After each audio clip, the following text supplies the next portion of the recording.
नमस्कार दोस्तों, स्वागत है आप सभी का टेल्स विद सुधा में।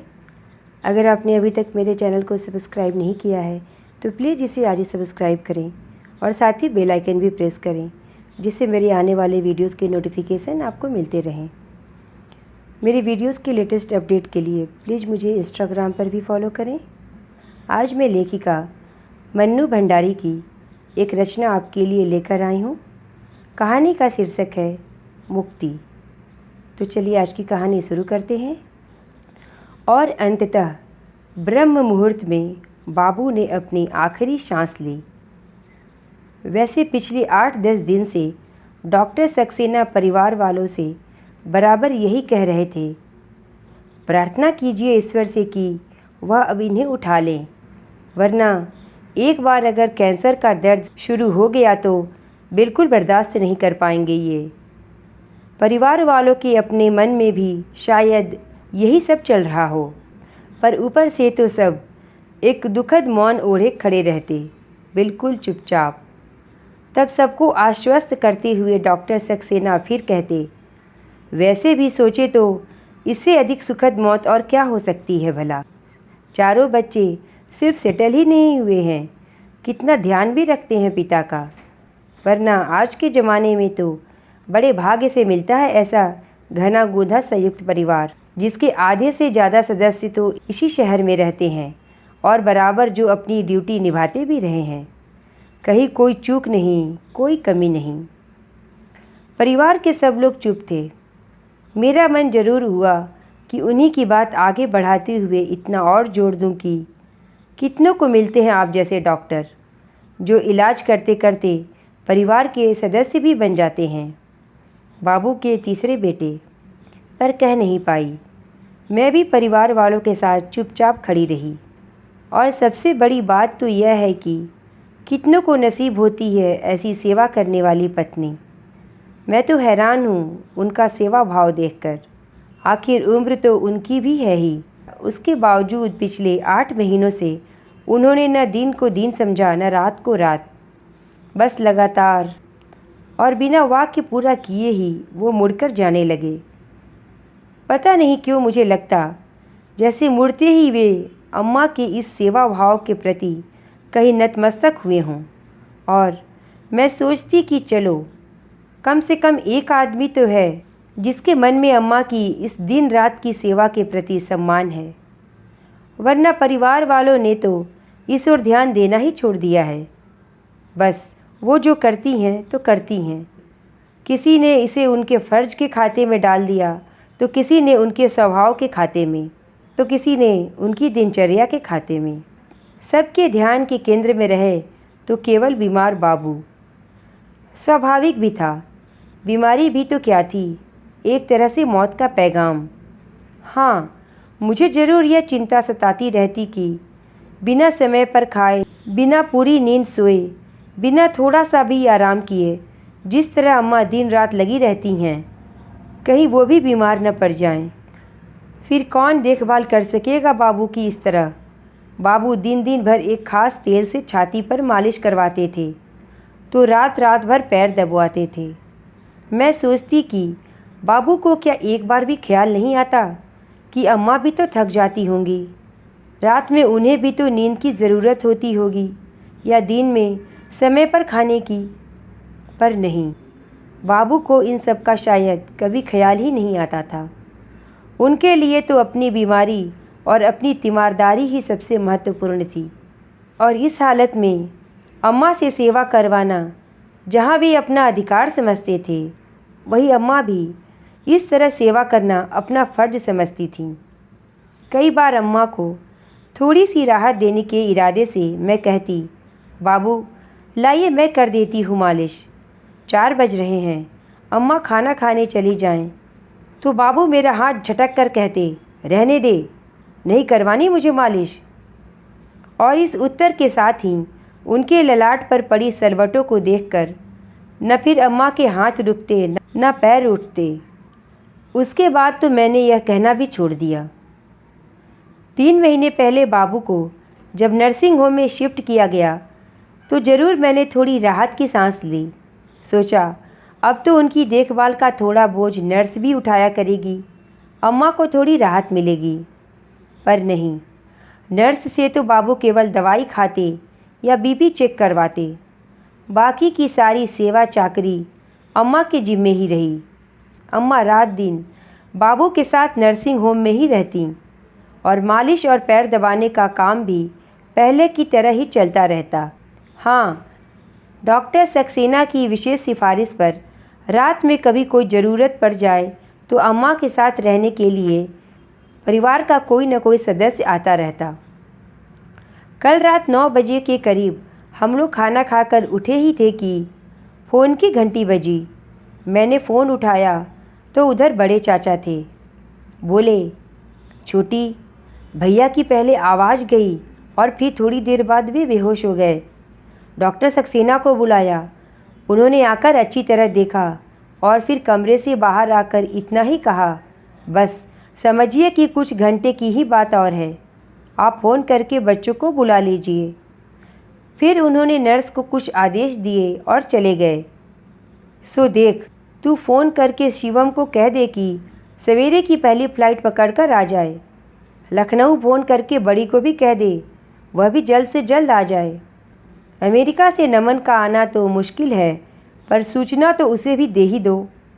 और सुन, फ़ोन करके तू नर्सिंग होम आ जा, मैं बाहर निकलूँगा, सारी व्यवस्था भी तो करनी होगी। यह सुनकर मैं ज्यों का त्यों सिर थाम कर बैठ गई। बिना बताए ही रवि जैसे सब कुछ समझ गए। स्नेह से मेरे कंधे पर हाथ रखकर पूछा, नर्सिंग होम चलना है क्या? मैंने धीरे से गर्दन हिलाकर अपनी स्वीकृति दे दी तो रवि ने पूछा, क्या कहा चाचा जी ने?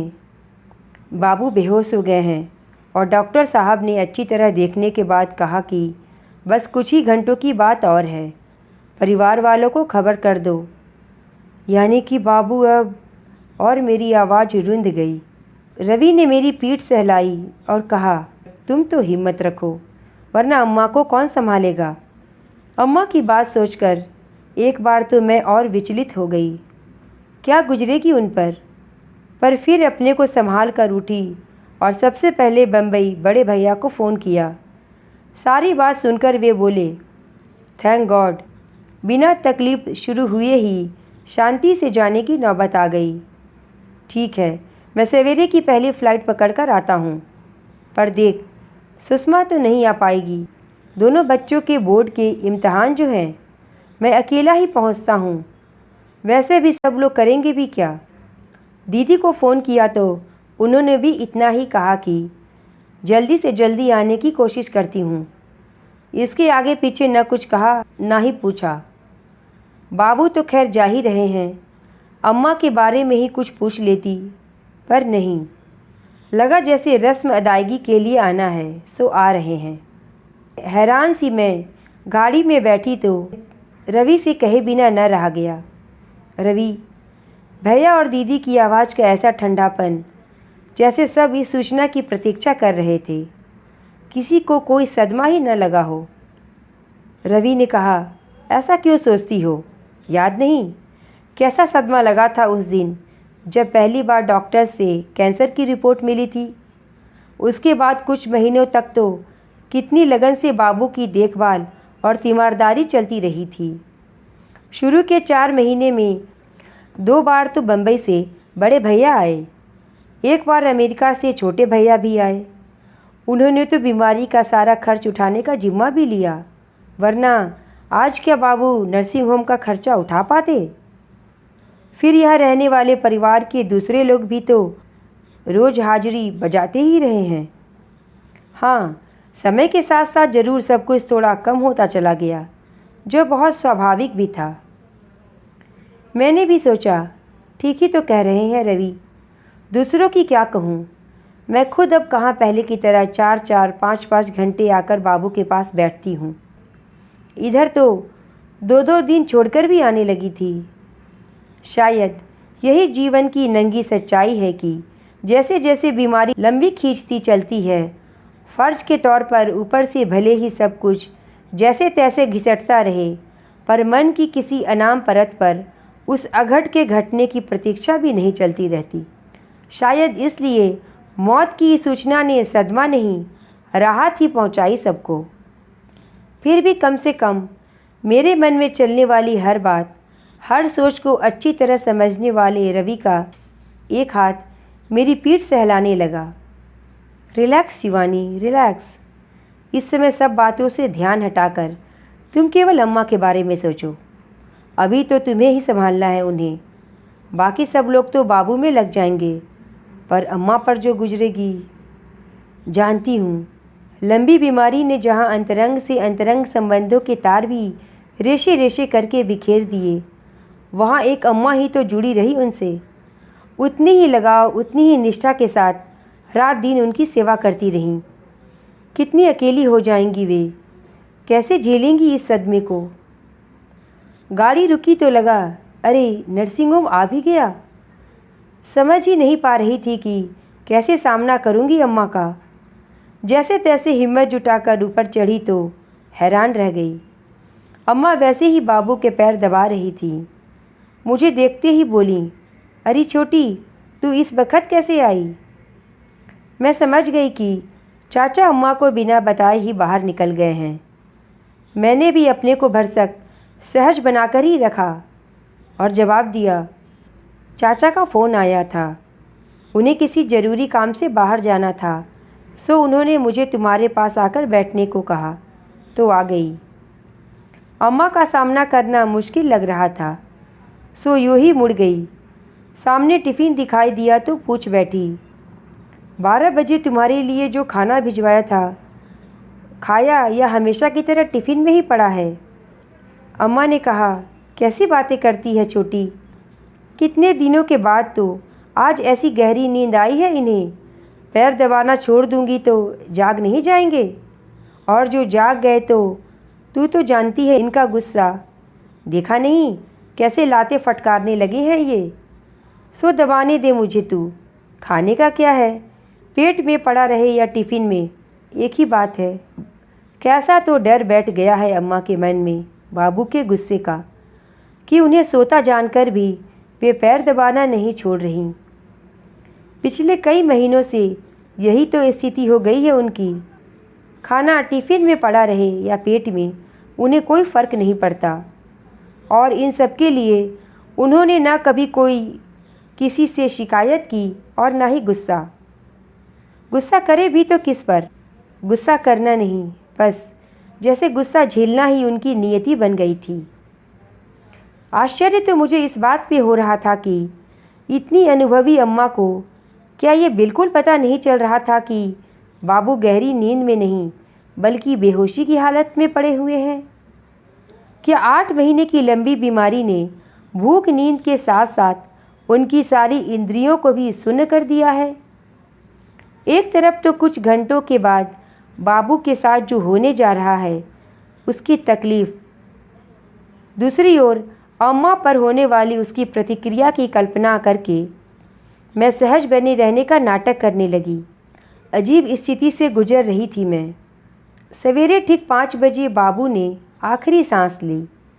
आने के कुछ देर बाद ही नर्स ने मुझे बुलाकर कहा था कि वे यदि बार बार अंदर आएंगी तो अम्मा को शक होगा और वे अभी से रोना धोना शुरू कर देंगी।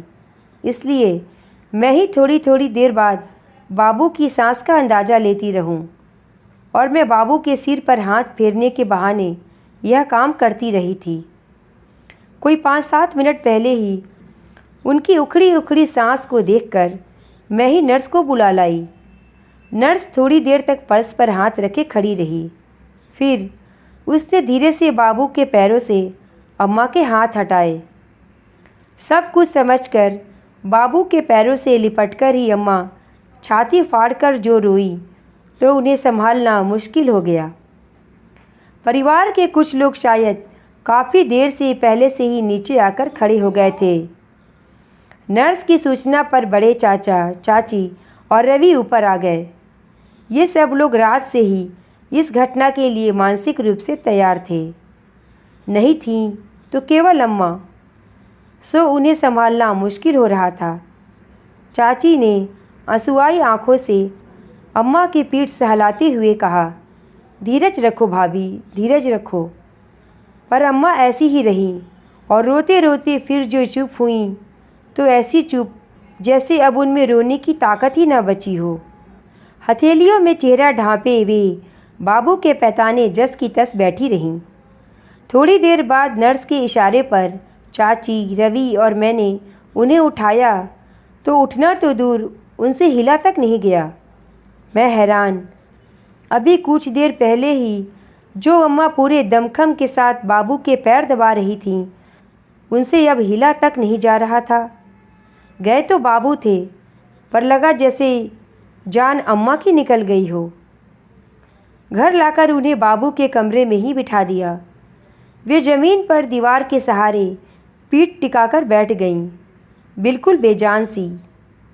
बाकी सब लोग बाहर चले गए, बस मैं उनके साथ बैठी रही, यह तय करके कि अब मैं यहाँ से हिलूंगी तक नहीं। बाहर इस अवसर पर होने वाली गतिविधियाँ अपने ढंग से चलती रहीं। बड़े भैया 10 बजे की फ़्लाइट से आए और एयरपोर्ट से ही सीधे नर्सिंग होम चले गए। दोनों चाचियाँ घर की व्यवस्था करने में लगी रहीं। 11:30 बजे के करीब दोनों चाचा, भैया और रवि बाबू के शव के साथ घर आए, जहाँ परिवार के लोग पहले से ही इकट्ठा हो गए थे। शव देखकर एक बार ज़रूर सब फूट पड़े। फिर शुरू हुए यहाँ होने वाले रस्म रिवाज। पंडित जी जाने कौन कौन से श्लोक बोलते पढ़ते रहे और साथ ही साथ कुछ करते भी रहे। फिर बाबू के पैर छूने का सिलसिला शुरू हुआ तो सबसे पहले अम्मा, दोनों चाची और मैं किसी तरह पकड़कर अम्मा को बाहर लाए। हाथ जोड़कर अम्मा ने बाबू के पैरों में जो सिर टिकाया तो फिर उनसे उठा ही न गया।